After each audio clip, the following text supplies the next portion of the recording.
Здраво, драги родители! Добро дојдовте на уште едно видео за свесното родителство. И во ова видео повторно ќе зборувам за содржините од книгата на авторката Шефалица Бари, Родителска карта или родителска мапа.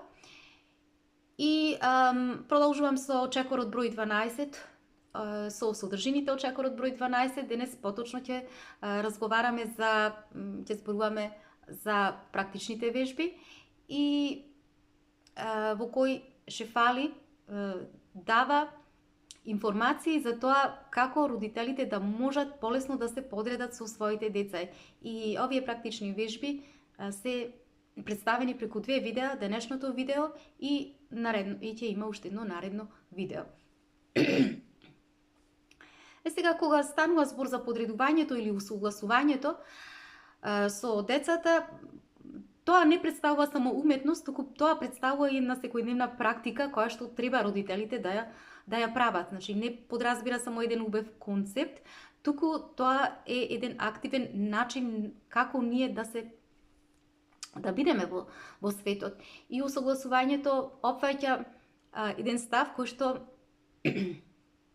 подразбира една крајна свесност не само за нашата состојба на постоење, туку и за туѓата состојба на постоење. И многу родители, кога доаѓале кај Шефали, се интересирале за тоа како да се подредат со своите деца, што подразбира, што вклучува подредувањето, кои начини на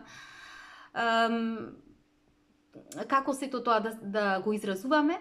И при тоа Шефали, за да им олесни на родителите, значи подобро да може да ја прикаже сликата за усогласувањето на родителот со своето сопствено дете, таа дава ја користи кратенката, овде јас ја напишав за подобро да можете да разберете, затоа што е на англиски јазик, worm.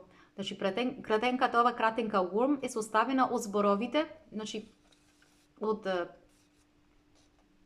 гледаме, ги содржи првичните букви од следните зборови: witnessing или наблюдување, allowance или одредено количество за дозвола или толеранција во односот со детето, reciprocal, реципроцитет, и mirror, тоа беше огледување или рефлексија. Сега, преку користењето на овие, јас ги нарекувам техники, кои што доведуваат до родителот да може потполно да се усогласи со своето дете. Најпрво, што може родителот да направи? Тие се многу корисни со цел родителот на некој начин да може да ја забележи психологијата на своето сопствено дете и да преку забележување на тоа нешто може многу поблиску да ја изанализира, да ја види суштината на своето сопствено дете. И затоа што ова усогласување кое што се случува, во суштина представува една од најмоćните алатки во свесното родителствување, кое што го користи свесното родителствување, и затоа што тоа ни обезбедува нам на родителите да можеме ние да ги обликуваме и да ги дизајнираме, да го дизајнираме нашето родителство на начин на кој што навистина му е потребен на детето пред нас во самиот момент, односно ние да можеме да ги обликуваме и да ги кроиме нашите енергии спрема нашите деца. Истовремено, значи, овие техники, кои што 4 техники, од кои што се состои самото усогласување на родителот спрема детето, представува еден најмоćен подарок кој што ние како родители можеме да му го дадеме на нашите деца. Започнуваме со првиот начин, а тоа е наблюдувањето или сведочењето, кога ние се обидуваме како родители да негуваме усогласување со децата. Што е најпрво битно? Значи, прво е битно да учиме наблюдување, да ги наблюдуваме нашите деца, да бидеме сведоци на нивното однесување. Што подразбира тоа? Тоа подразбира дека потребно е прво да го наблюдуваме како детето, како например стои или како седи, или каков е неговиот глас, во кои моменти неговиот глас е рапав или пак нежен, или е пискав, или пак кога вилицата му трепери на детето, кога е стабилно во неговиот начин во неговиот лик. Или пак какви му се рамениците, дали му се затегнати, кога му се затегнати, дали му се исправени, кога му се исправени, во кои моменти тоа го приметуваме, дали ги гризе усните, дали често пати го одвлекува вниманието и така натаму. Значи сите тие работи треба ние како родители да настојуваме, односно однесување кај децата да ги набљудуваме, да бидеме неми сведоци на нивното однесување. Затоа што на подлабоко ниво набљудувањето што подразбира? Подразбира, за да можеме тоа да го направиме, подразбира ние родителите да прво да успориме, да забавиме, да паузираме, да обрнеме внимание на тоа како нашите деца вербално и физички се значи го изразуваат својот гнев, својот замор, својата невредност и во суштина кои се нивните вербални или невербални знаци, кои се нивните емоционални и физички знаци на вознемиреност, на анксиозност, затоа што пред се, значи прва работа која што мора да ни биде позната е дека децата секогаш нас ни изразуваат својата природна состојба. Меѓутоа, само потребно е ние родителите да можеме да ги забележиме тие знаци. Затоа што најчесто ние како родители мислиме дека треба постојано да им се наметнуваме на нашите деца со прашања, со наредби, но Шефали вели дека тоа воопшто не е потребно. Бидејќи податоците се токму тука пред нас. Значи, тие ни ги покажуваат нашите деца. Меѓутоа, што е неопходно од наша страна? Неопходно е, значи, или пожелно е ние да можеме да се ослободиме од нашите умствени одвлекувања, за да можеме ние да ги забележиме тие знаци кај нашите деца. Например, дава едноставен пример кога децата си доаѓаат од училиште, без разлика дали ги земаме со кола или пак значи кога ги чекаме во колата, или пак без разлика дали си доаѓаат од автобус, и тогаш да ги набљудуваме.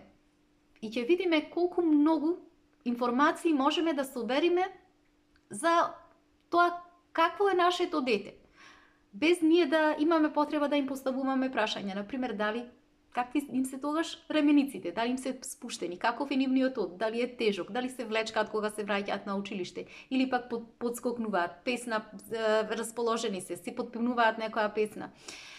Значи, кога ние обрнуваме внимание на нив, и како ќе видиме дека децата ни даваат знаци. Кога тоа го правиме постојано, кога ги набљудуваме, ќе забележиме и еден вид на нивна шема на однесување.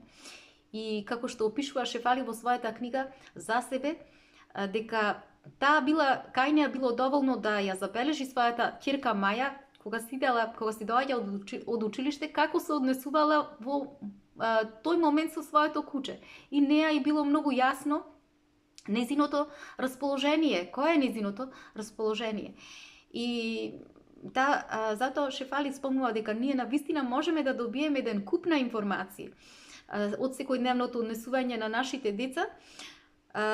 Значи, например, дали тие кога се тушираат, пеат, или пак дали се постојано радосни, дали се постојано весели, или пак се деца кои што сакаат почесто да се затворат во својата соба, не сакаат да комуницираат. Затоа што набљудувањето представува една техника која што на некој начин не ни дозволува ние постојано да бараме, да им поставуваме прашања, да ги прогонуваме децата со постојани прашања, да им издаваме наредби. Ајде сега кажеме, можеш сега да ми кажеш како си го помина денот, дали те скорна на училиште, дали доби некоја оценка што направи на тестот, како си помина и така натаму. Значи, ние можеме и природно да видиме дека често пати нас децата не сакаат да им поставуваме прашања. Најчесто тие сакаат да бидат оставени, а со тоа самите ни кажуваат дека ние како родители повеќе треба да учиме како да ги наблюдуваме и од тука да добиваме информации за нивната состојба, природна состојба, за нивното однесување во кое што се наоѓаат.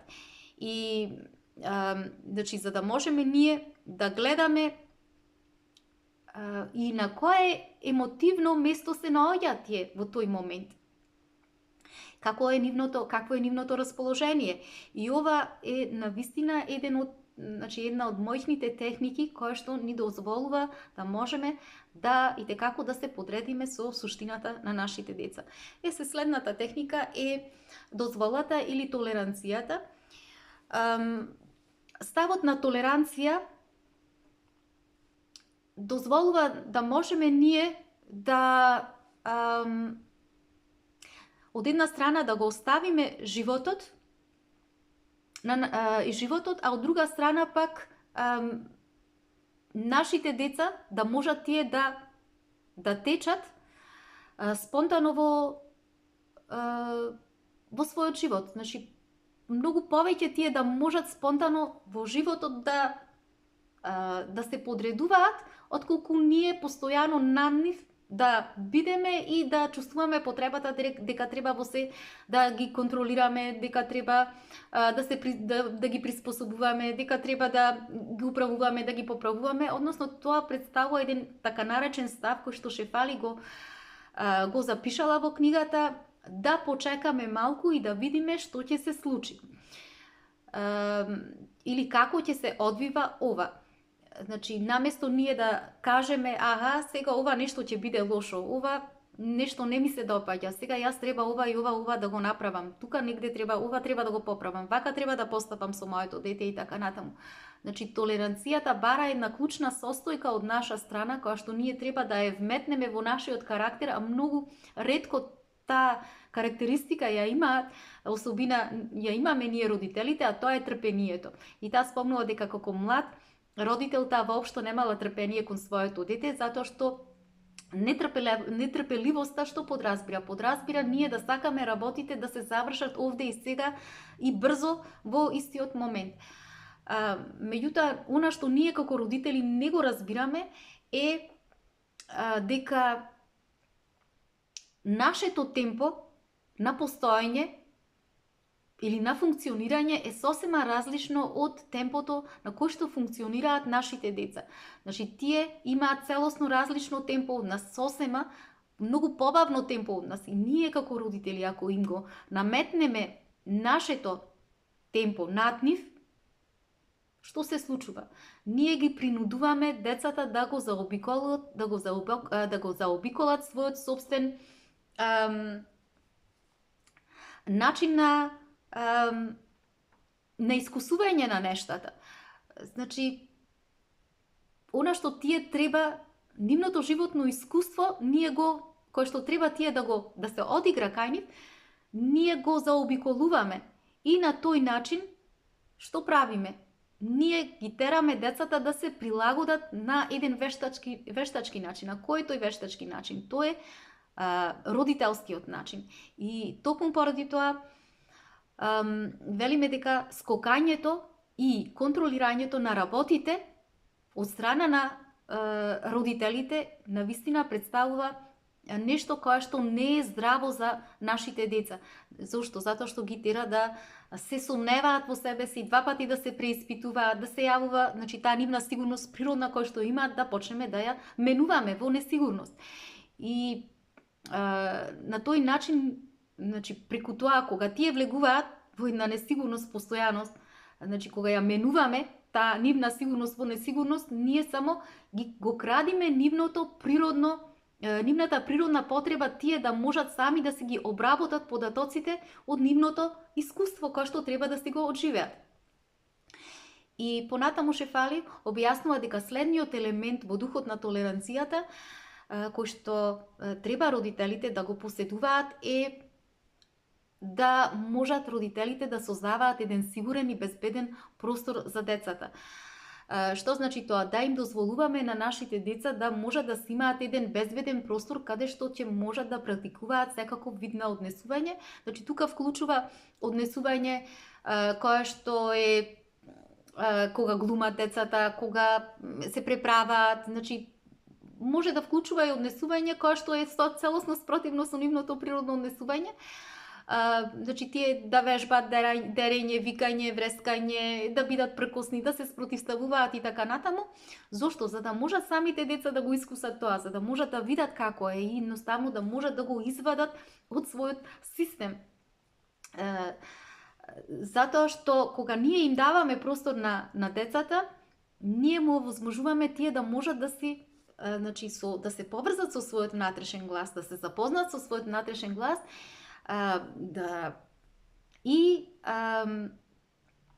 значи да го присвојат и на тој начин самите повеќе да се запознаат со својата суштина, со себе си. Кои се тие, какви се тие.